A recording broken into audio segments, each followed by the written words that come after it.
ఇది శోభకృనామ సంవత్సరం అని తెలియడం వల్ల తిథ్యాతి శ్రీమాత్మతి ఇవాళ పాఠ్యమి అని గ్రహించడం వల్ల తెలుసుకోవడం వల్ల కూడా శ్రీయమాత్మతి ధనం వృద్ధి చెందుతుందయ్యా అన్నాడు. ఇక వారం ఇవాళ బుధవారం కదా, దీన్ని సౌమ్యవారం అంటారు. సంస్కృతంలో సౌమ్యవారం ఈ బుధుడికి సంబంధించినటువంటిది. దీనివల్ల ఆయుష్యం కదా అని ఈ వారం తెలుసుకోవడం వల్ల ఆయుష్ వృద్ధి చెందుతుందయ్యా అని చెప్తారు. ఇక నక్షత్రము, ఈ నక్షత్రం ఉంటే ఇవాళ ఉత్తరాభాద్ర నక్షత్రం, అది తెలియడం వల్ల మనకి నక్షత్రాల యశోవర్ధనం మన కీర్తి పెరుగుతుందయ్యా అన్నాడు. నక్షత్రం చదవడం వలన కీర్తి పెరుగుతున్నాడు అంటే 5 అంగములు కలిగి పంచాంగము కాదు. తిథి, వారము, నక్షత్రము, యోగము, కారణం.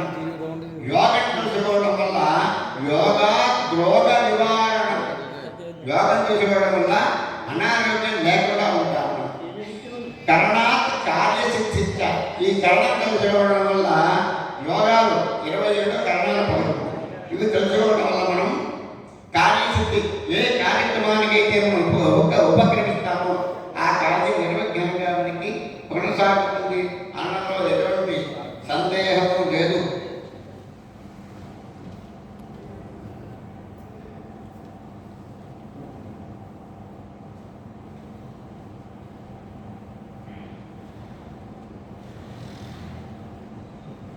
ఇంకా మనకి 12 రాశుల వారికి కూడా ఫలితాలు చెబుతాం, దయచేసి ఆలోచించండి. మేషరాశి వాళ్ళకి, మేషం అంటే అశ్విని, భరణి, కృత్తిక, పాదం మేషం. అశ్విని 4 పాదములు, భరణి 4 పాదములు, కృత్తిక 1 పాదము కలిసి మేషరాశి చెందుతాయి. ఆ మేషరాశికి గురుడు 21 ఏప్రిల్ 21 కూడా జన్మస్థానానికి వస్తాడు. ఆయన ఆ జన్మంలో ఉంటాడు. వీళ్ళకి మిశ్రమ ఫలాలు ఉన్నాడు. మేషరాశి వారికి మిశ్రమ ఫలాలు ఉన్నాడు. మరి వృషభానికి ఈ శని 10 దశమస్థానంలో ఉంటాడు.